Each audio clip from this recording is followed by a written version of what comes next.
Let's queer up education. Voters in Iowa community to decide whether to give City Council more control over library books.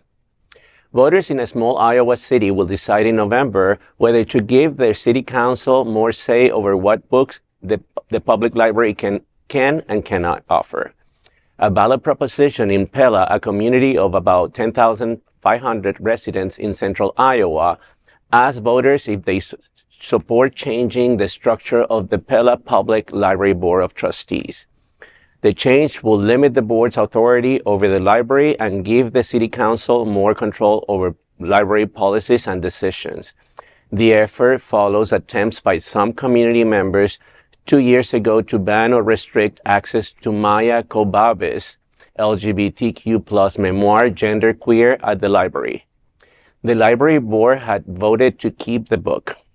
The present referendum will make the library board an advisory committee that makes recommendations to the City Council with no formal authority. The referendum comes amid a push in conservative-led states and communities to ban books. Such efforts have largely focused on keeping certain types of books out of the school libraries, but the American Library Association say they now extend just as much to public libraries. Referendum supporters say the changes will give taxpayers more say in how public money is spent. They frame the proposal as a way to keep material they view as pornographic and harmful away from children. This is Florida legacy. I hate to say that. And Ron DeSantis, one of the most harmful things that he's done, among many things, is start this movement of, banning books in schools and now in public libraries. But kudos to this little town in Iowa for passing, for trying to, to prevent this and to stop this from happening. It needs to continue. Yeah, it definitely has his hoof prints all over it. Yes. And I've said it before and I'll say it again. Iowa can sometimes be an acronym for idiots out wandering around, and they never hesitate to prove that it's true. I hear these types of stories and I think of places like Cuba or other countries from which I have reported in my career that are flat out dictatorships or authoritarian. We can talk about Florida as well. I mean, Ron DeSantis thinks he's kind of a caudillo or something at various times. But, and I think of, this is the example that we're wanting to portray to the rest of the world, like in Iowa, but I also think of my mother in New Hampshire who says, like, don't these folks have anything better to do with their time or their place in office than to try to ban books or, like, discriminate people? Don't y'all have, like, roads to fix and, encourage, like, better public education? Like, why, not naive, but like, why are you focusing on this stuff? And why not trust parents to make the decision what they want their kids to read? Right. There is a safety net there. It's called your parents. And if obviously not everyone's going to have parents that are going to agree with everything, but at least it's made on a family level.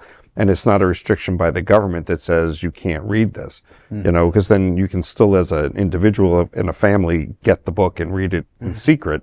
Or, if there's something that you're really interested in, but to outward ban books is just a horrible reminder of the past and eliminating people and subjects. And it's not just where a horrible. We should be in 2020. Right. And unfortunately, there are too many states between Texas and it's Tennessee, some of the others that are banning books and taking away those rights. And I'm always fine if you want to, forbid your kids to read certain books. But don't forbid everybody else's kid from reading these books. Here's the thing about these politicians. They know that education is liberation, right?